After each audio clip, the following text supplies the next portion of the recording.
বাইরে যাও। আমি যাবো না। আম্মু, আম্মু তুমি তো সবাইরে বুঝায় বলো যে তুমি মারে ছাড়া থাকতে পারবা না। বলো না, আমি তোমাকে ছাড়া থাকতে পারবো। তুমি একটা খারাপ মহিলা।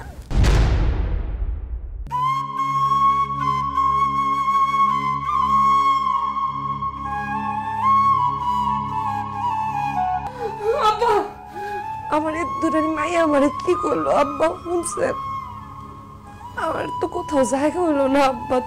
তুমি তো আমারে ছোটবেলাতে লালছো, পালছো, খাওয়াইছো, জন্ম দিয়েছো, সব করছো।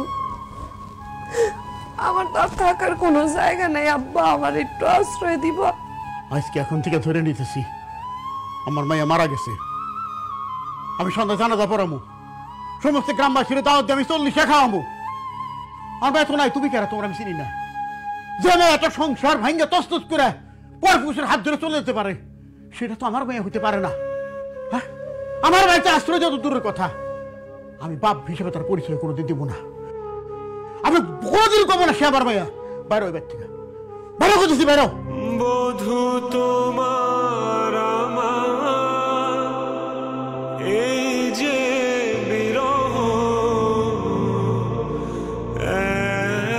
এক জনমে নহে, এক জনমে নহে, তাই যত কাছে পাই। আচ্ছা, তুমি এখন থেকে যেইভাবে চাও আমি সেইভাবে চলবো। তুমি আমার কাছে যা চাও আমি তোমার সব দিব। তারপর তুমি আমার এইভাবে ফালায় রেখে যাও না, এই বাচ্চাটারে ফালায় রেখে যাও না। আপনি বুঝার চেষ্টা করেন, আমি তো আপনারে ভালোবাসি না। আপনি আমার ছাইরা দেন, আপনার আল্লাহর দোহাই লাগে। আমি সব সময় তোমার এই হাসি মাখা মুখটাই দেখতে চাই। বিশ্বাস করো, তোমার মলিন মুখটা আমি দেখতে চাই না, আমার ভালো লাগে না। তুমি যেহেতু আলমগীরের সাথে সুখে থাকবা, ভালো থাকবা, আমি নিজে তোমার আলমগীরের হাতে তুলে দিব। একটা বিবাহিত মেয়েরে কোনো পুরুষ মানুষ মন দিয়া ভালোবাসতে পারে না। ভালোবাসা তার খায়েশ মেটানোর লাইগা, অথবা তার কোনো একটা স্বার্থ আছে, সেই স্বার্থ হাসিলের লাইগা।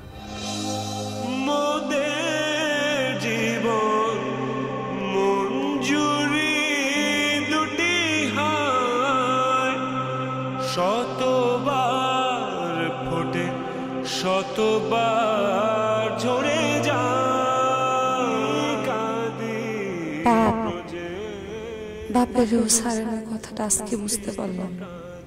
আমি যা ভুল করছি, যা পাপ করছি, আমার শাস্তিটা তো এরকমই হওয়ার কথা ছিল।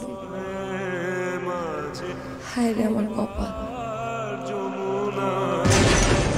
আমরা বুঝি গো বাঁধিব না ঘর, অভিশাপ বিধাতা